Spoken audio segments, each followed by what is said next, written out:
రేవంత్ రెడ్డి, నువ్వు ఇట్లనే నోటికొచ్చినట్టు మాట్లాడితే నువ్వు ఎవరెవరితో తిరిగావో ఆ 16 మంది పేర్లు బయట పెడతా.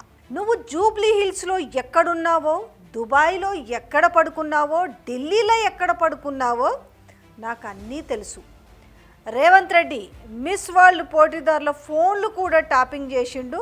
ఇవన్నీ ఆరోపణలు కాదు, వాస్తవాలని చెప్పేసి ఎమ్మెల్యే పాడి కౌశిక్ రెడ్డి మాట్లాడిన మాటలు ఇప్పుడు కాంగ్రెస్ పార్టీలో దుమారం లేపుతున్నాయి. సో దానికి స్పందించిన బల్మూరి వెంకట్ మాట్లాడుతూ కౌశిక్ రెడ్డి వెంటనే క్షమాపణ చెప్పకపోతే బట్టలిప్పి ఉరికిచ్చి కొడతామని చెప్పేసి ఎమ్మెల్సీ బల్మూరి వెంకట్ అంటున్నాడు.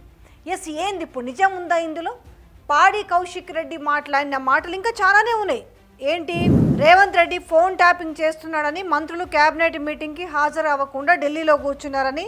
హైదరాబాద్లో ఇవాళ క్యాబినెట్ మీటింగ్ ఉంటే మంత్రులందరూ కూడా మీరు నా ఫోన్ ట్యాపింగ్ చేస్తున్నారు, మేము క్యాబినెట్ మీటింగ్కి రాము అని పోయి ఢిల్లీలో కూర్చుంటే ఈయన మా మంత్రులుగా ఇదే గవర్నమెంట్లో మేము ఉన్నాము, మా ఫోన్లు కూడా ఈయన ట్యాపింగ్ చేసిన తర్వాత ఒక ముఖ్యమంత్రి స్వయంగా మంత్రుల ఫోన్ ట్యాపింగ్ చేస్తున్నాం అని చెప్తున్న తర్వాత మేము క్యాబినెట్ మీటింగ్ ఎందుకు అటెండ్ కావాలని పోయి అందరు ఢిల్లీలో కూర్చున్నాం. సో ఎందుకు ఇన్ని అభాండాలా?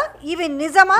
ఇంకొకటి కూడా మాట్లాడు, అసలు నువ్వు ఎవరి కోసము మై హోమ్ భుజాకి వెళ్తున్నావో కూడా నేను బయట పెడతా అన్నాడు. ఆఖరికి ఒక హీరోయిన్ ఫోన్ హ్యాకింగ్ చేసి ఆ హీరోయిన్ ని ట్రాప్ లో పడేసి బ్లాక్మెయిల్ చేసి మై హోమ్ పూజాకి రాత్రి 2 గంటలకి పోయి ఆ హీరోయిన్ తో ఏం చేసినావో నీకే తెలియాలి, మాకైతే తెలియదు. సో మళ్ళీ కూడా ఒక సంచలనమైన మాటలు ఒక హీట్ని క్రియేట్ చేస్తున్నాయి తెలంగాణ రాజకీయాల్లో. ఎవరి మాటలు ముందల పడతాయి, ఇందులో నిజమెంత అబద్ధం ఎంత మరి త్వరలో తేలనుందా? పాడి కౌశిక్ రెడ్డి ఇది ఆరోపణలు కాదు, వాస్తవాలు ఉన్నాయి అంటున్నాడు. మరి ఈ వాస్తవాలు బయట పెడతాడా లేదనంటే అవి నీటి మీద రాతల్లాగానే ఉంటాయి అనేది చూడాలి మరి.